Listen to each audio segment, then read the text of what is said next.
For me, what is quite interesting reading through some of the work is that it seems to be that a kind of prerequisite even to the initiation of the class Sapant is the removal of the Masands. So for argument's sake, Choba Singh Raitnama states that Guru Gobind Singh Ji becomes annoyed with the Masands around 1697-98. The story goes that a Masand named Jipto had concealed something or misappropriated a huge amount of wealth. All the Masands essentially protected him, and Guru Gobind Singh Ji called him out 3 times but was ignored. And then after that basically excommunicated, I guess, for want of better words, the Masands. Other accounts like Kaur Singh's accounts, Sukha Singh's Gurbalas, and even Truth About Vaisakhi all shed light on how the Masands were at one point very pivotal in the expansion and the kind of the sustainment of the community. And then things changed with Guru Gobind Singh. What could you say about how the role that the Masands played up until that point that things seemed to radically change? Well, if you look at the Sikh Panth, or this kind of I wouldn't even like to use the word Sikh Panth. Let's look at it in a different way. Let's look at the original followers of Guru Nanak.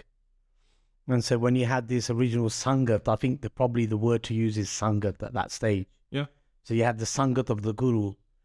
And as the Sangat of the Guru flourished and spread throughout India, obviously there was a need for some kind of hierarchy or some kind of system to manage that Sangat. And I think one part of that role would be, like we can say, teachers, or people who have some knowledge, or like, what we'd call a Gyani nowadays. Yeah. And so these people, they're officials, they're given power by the Guru to, be like diplomats for him in a certain extent, to go out on his behalf and represent him, and also to manage the lands and the wealth of the Jarava, of the offerings that the Sangat bring in, and to organize, obviously, spiritual events, Kirtan, Path, and etc., Gatha, Seva. And from what I understand of Sikh Ityas, and I can't give any specific examples, but from my reading of it, the early system of the Masands worked very well. Yeah. And it was when the Sangat was very small. So there was no real vested interest in being a Masand, because there was nothing really to gain. There's no political power attached to it. Oh, exactly. There's no political power, there's no money, there's no fame and glory. But then what happens as the Sikh Panth gets rooted in the Punjab, as time ticks on, as the Sikh Panth flourishes, there's more money, there's more charava, there's more to be gained. And then this original system, you can almost say it's like a priestly class to a certain extent. I mean, I wouldn't go that far, but it's kind of something like that. It kind of gets very corrupted. And the story that I heard, and again, I can't give quotations about the origin of it, but the story that I remember is the Sangat would be, the Sangat isn't the Sangat you have now, which is a one-way communication between a preacher and a Sangat. Yeah? So, you have the Gyani gets onto the stage, he is the know-it-all or the Sant, and everyone is subordinate. I mean, if you look in Bhai Gurdas Singh Avara, it talks about the Sangat asking questions to the preacher and taking notes. Yeah. So it was a two-way interaction, just like a classroom. Yep.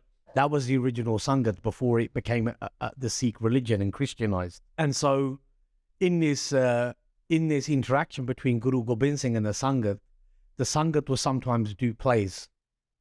And they would do theatrical plays to represent something that was going on. And one of their plays was about the Masands and how corrupt they were. And the Guru, he understood the message of what the Sangat was saying to him, that this system is really corrupt.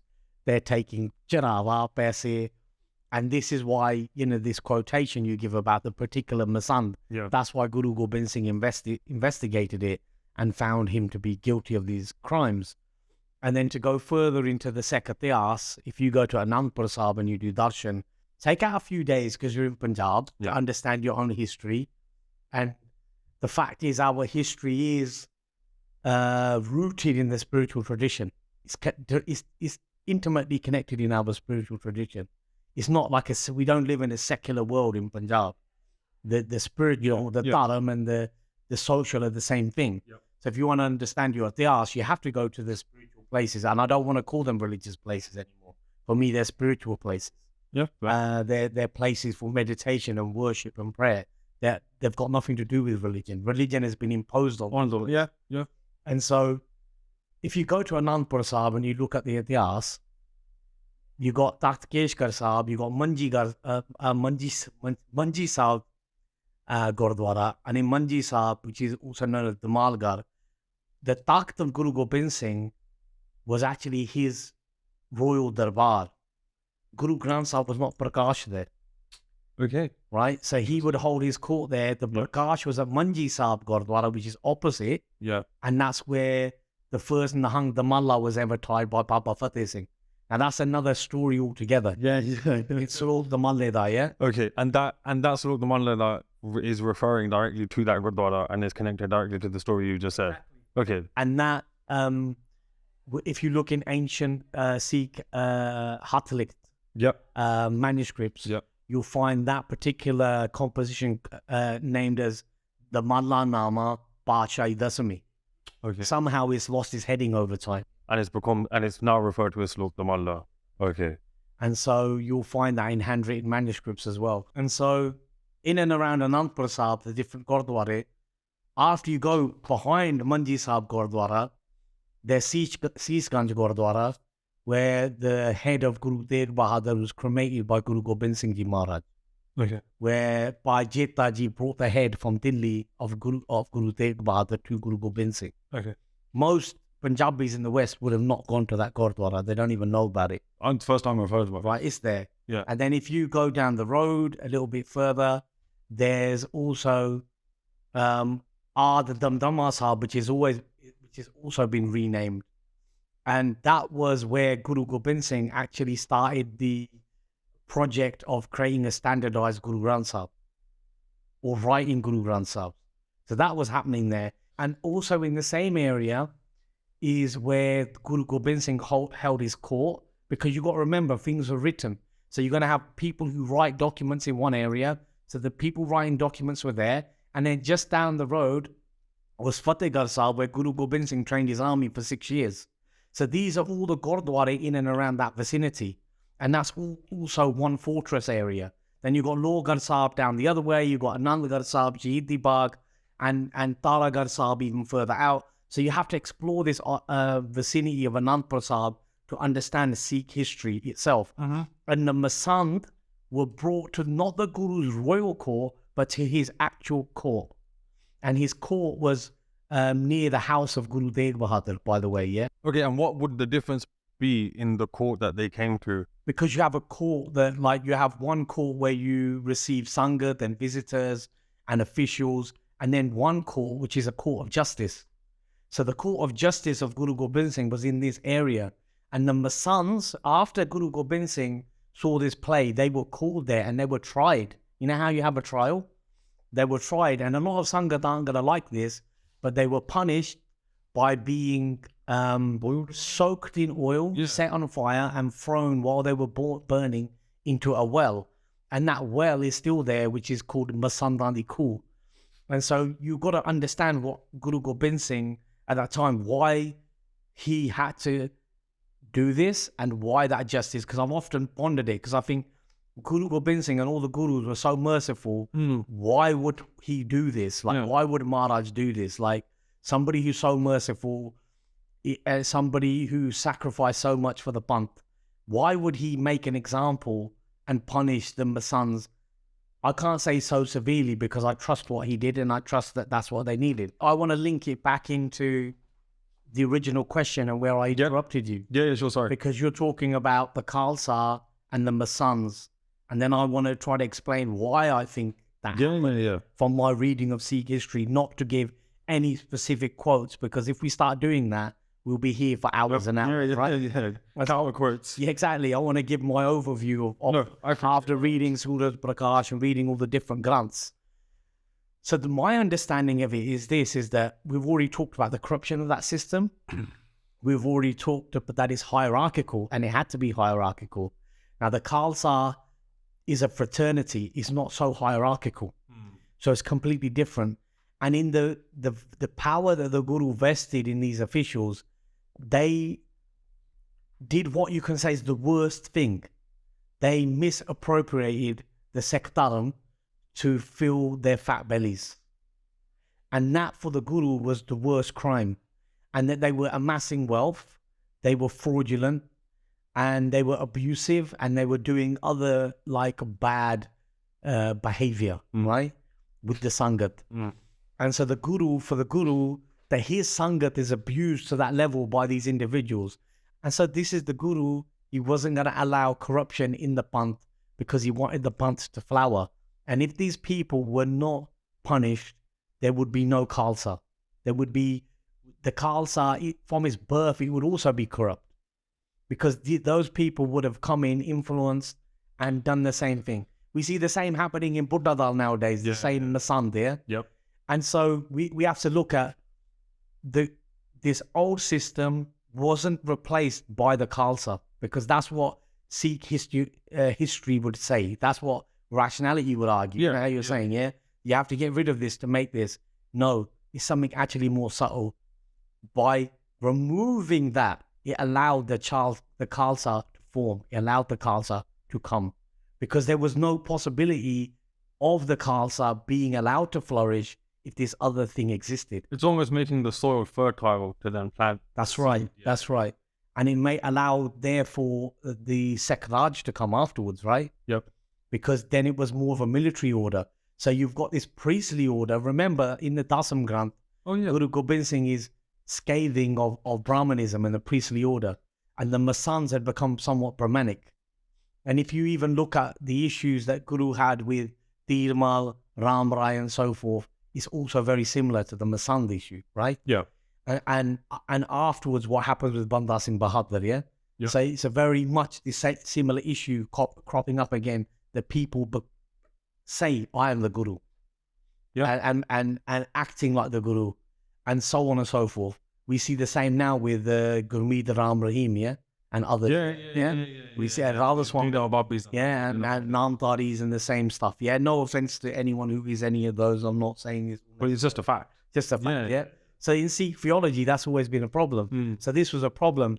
And the proof is, number one, that when Guru Gobind Singh creates the Khalsa, he feeds the Khalsa, the Kshatris, before the Brahmins. And this comes in the, after the... Pisses someone off, doesn't it? Yeah, Misraju, the Brahman, is mentioned in the Savaya, the Khalsa Memma, in Dasam Granth. And so the Guru feeds the Kshatris first. And Maharaj in the Teti Savaya, which was also, is said to have been recited by Guru Gobind Singh in the first Amrit Sanchar, the 32 or 33 Savaya of the Dasam Granth, however we see it, where the famous line, Jagav Jod Jaban is a passer about the Khalsa. And it says, this is the Khalsa and this is the Na Khalsa. In that same longer composition, it mentions the Masands in a negative way.